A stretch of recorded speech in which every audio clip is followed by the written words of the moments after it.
ಶಿವಾನಿ,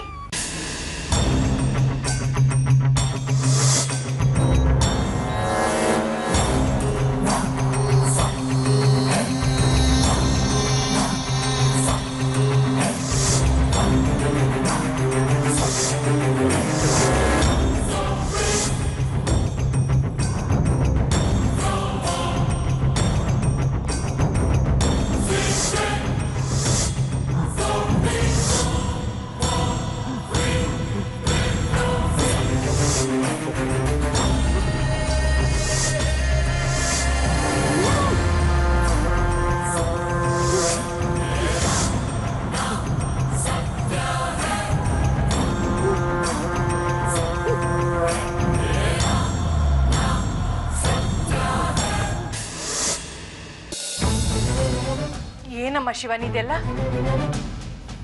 ಅಲ್ಲ, ನೀನ್ ಯಾಕೆ ಬ್ಲ್ಯಾಕ್ ಡ್ರೆಸ್ ಹಾಕೊಂಡಿದ್ದೆ ಇವತ್ತು? ಇದೆಲ್ಲ ನೋಡಿದ್ಮೇಲೆ ಗೊತ್ತಾಗ್ಲಿಲ್ವಾ? ಇವತ್ತು ನಂಗೆ ಕರಾಳ ದಿನ. ಅಂದ್ರೆ? ಓಹೋ, ಜಾಣ ಪೆದ್ದು. ನನ್ ಬಾಯಿಂದಾನೆ ಕೇಳ್ಬೇಕು ಅಂತನಾ? ಸರಿ, ಹೇಳ್ತೀನಿ, ಕೇಳಿಸ್ಕೊಡಿ.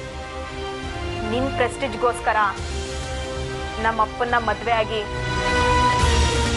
ಅವ್ರ ಜೊತೆ ಬಾಳಕ್ಕೂ ಆಗ್ದೆ, ನಮ್ಗೆ ಮಗು ಅನ್ನೋ ವಾತ್ಸಲ್ಯನೂ ತೋರಿಸ್ದೆ ನಮ್ಮನ್ನ ಬಿಟ್ಟು ಹೋದ್ಯಲ್ಲ, ಅದಕ್ಕೆಲ್ಲ ಕಾರಣ ನನ್ನಪ್ಪ ನಿನ್ನ ಮದ್ವೆ ಆಗಿರೋ ದಿನ. ಅಂದ್ರೆ ಇವತ್ತು ನನ್ನ ಮತ್ತೆ ಅಪ್ಪನ ಪಾಲಿಗೆ ದುರಂತದ ದಿನ.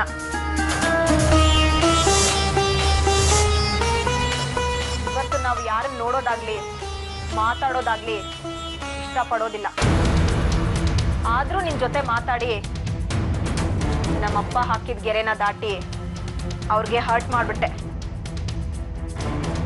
ಶಿವಾನಿ, ನೀನ್ ಹೇಳ್ತಿರೋದು ತಪ್ಪಮ್ಮ.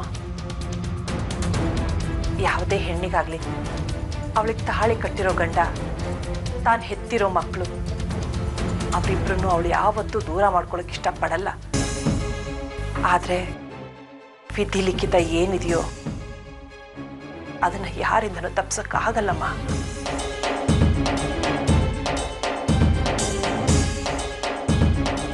ಗಂಡ ಮಗು ಸಂಸಾರ ಅನ್ನೋ ಬಾಂಧವ್ಯನೇ ಗೊತ್ತಿಲ್ದಿರೋ ನಿನ್ನಂತವ್ರು ಆಡೋ ಮಾತದು. ಅದ್ರ ಬಗ್ಗೆ ನೀನ್ ನಂಗೆ ಲೆಕ್ಚರ್ ಕೊಡಕ್ ಬರ್ಬೇಡ. ನನ್ನನ್ನ ಒಂಟಿಯಾಗ್ಬಿಟ್ಟು ಹೋಗ್ತಾ ಇರೋ. ನಿನಗೆ ಬುದ್ಧಿ ಹೇಳೋಷ್ಟು ದೊಡ್ಡವಳು ನಾನಲ್ಲ ಅಂತ ನನಗೆ ಈಗ ತಾನೇ ಗೊತ್ತಾಯ್ತು. ದೇವಸ್ಥಾನಕ್ಕೆ ಹೊರಟಿದ್ದೀನಿ, ನೀನು ಬರ್ತೀಯ ಅಂತ ಕೇಳೋದಕ್ಕೆ ಈ ರೂಮಿಗೆ ಬಂದೆ. ಬರೋ ಮನಸ್ಥಿತಿದ್ರೆ ನೀನು ನನ್ನ ಜೊತೆ ಬರ್ಬೋದು. ನಿಂಗೆ ಇಷ್ಟೆಲ್ಲ ಹೇಳಿದ್ಮೇಲೂ ಅರ್ಥ ಆಗ್ತಿಲ್ವಾ? ನಂಗೆ ನಿನ್ ಜೊತೆ ಬರಕ್ ಇಷ್ಟ ಇಲ್ಲ. I said leave me alone.